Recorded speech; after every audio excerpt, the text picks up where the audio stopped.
juga segala budaya, seni, dan pertunjukan yang beragam dari setiap daerah yang ada, seperti halnya alat musik. Dari Sabang hingga Merauke, berderet macam-macam alat musik yang memiliki keindahan dan keunikan. Bunyi atau suara yang diciptakan dari alat-alat musik tradisional dinilai dapat memikat dan memukau segala penjuru dunia. Salah satu alat musik tradisional Indonesia yang telah mendunia ialah angklung. Oh ya guys, siapa sih yang nggak tahu dengan alat musik ini? Angklung merupakan alat musik tradisional Indonesia yang berasal dari tanah Sunda, Jawa Barat, dengan terbuat dari beberapa pipa bambu berbagai ukuran. Kata angklung sendiri berasal dari dua kata bahasa Sunda, yaitu angkleung-angkleung, yang berarti diapung-apung, dan klung yang berarti suara dari alat musik tersebut. Jadi, angklung berarti suara yang dihasilkan dengan cara diangkat atau diapung-apungkan.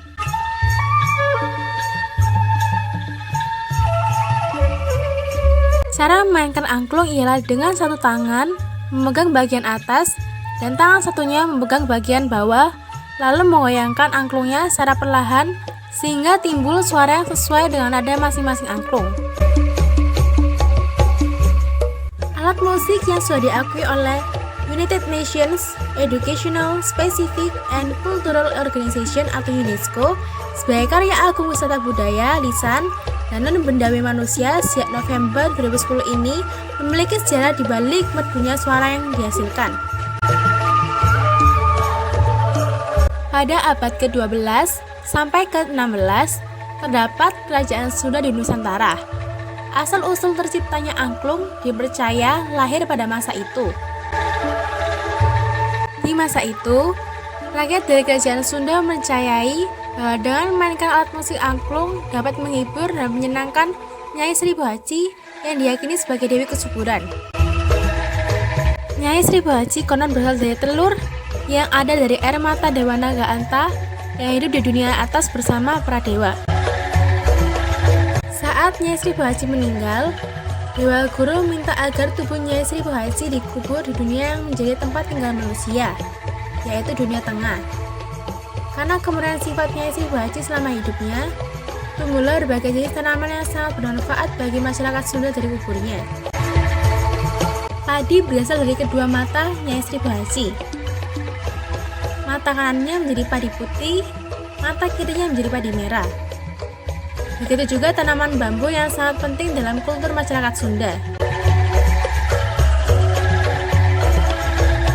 Bambu yang dikenal dengan nama bambu aur berasal dari paha kanan Nyai Seribu Haji, sementara paha kirinya menjadi bambu tali.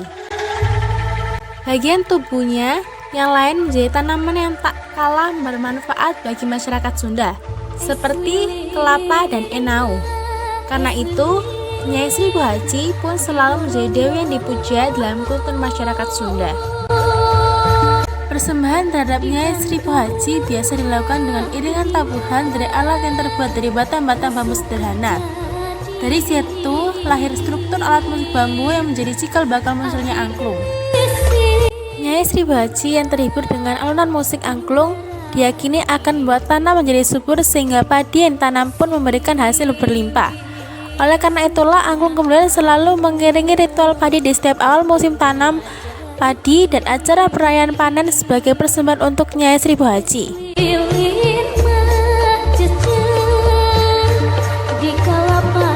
Seiring perkembangannya zaman, kini angklung tidak hanya dimainkan saat upacara adat saja, tapi juga dimainkan pada berbagai acara musik sebagai alat musik pengiring tambahan yang sudah menyebar ke berbagai pelosok tanah air hingga mancanegara.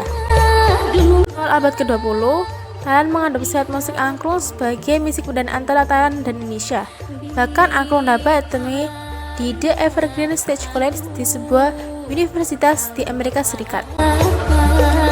Di Indonesia sendiri, angklung dilestarikan oleh salah satu seniman yaitu Ujo Ngalegena dengan membangun saung angklung Ujo di Bandung. Kini saung tersebut dijadikan sebagai wisata sejarah musik di mana setiap pengunjung dapat melihat proses pembuatan angklung hingga menyaksikan aksi panggung bermain angklung yang dipentaskan setiap minggunya.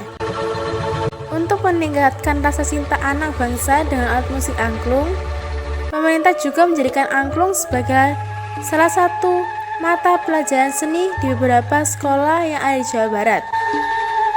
Tidak hanya itu saja, pemerintah bahkan menggunakan gamelan alat musik angklung pada uang logam Rp1.000 agar anak muda zaman sekarang dapat mengetahui bahwa negeri ini memiliki alat musik yang membanggakan. Di sisi lain, ada juga seorang yang bernama Das Sudikno yang juga mengembangkan alat musik angklung. Ia merupakan seorang guru yang berasal dari salah satu keluarga bangsawan di Jawa Barat ketika zaman kolonial Belanda. Setelah Indonesia merdeka, ia berusaha memperkenalkan kembali alat musik tradisional Sunda seperti di sekolah-sekolah dan di gereja.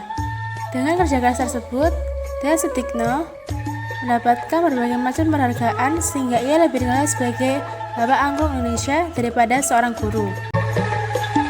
Tanggal 6 November ditetapkan sebagai Hari Angklung Sedunia. Angklung tergolong dalam timbre idiofon dan memiliki organologi atau bagian seperti pada gambar, yakni terdapat kerangka, tabung, dan dasar. Bambu yang biasa digunakan untuk membuat angklung ialah bambu wulung atau bambu hitam atau juga bambu putih. Berikut ini jenis-jenis angklung yang umumnya digunakan dalam pertunjukan. Sekian dari saya, ini sudah penjelasan saya mengenai sejarah angklung dan asal-usul angklung. Terima kasih.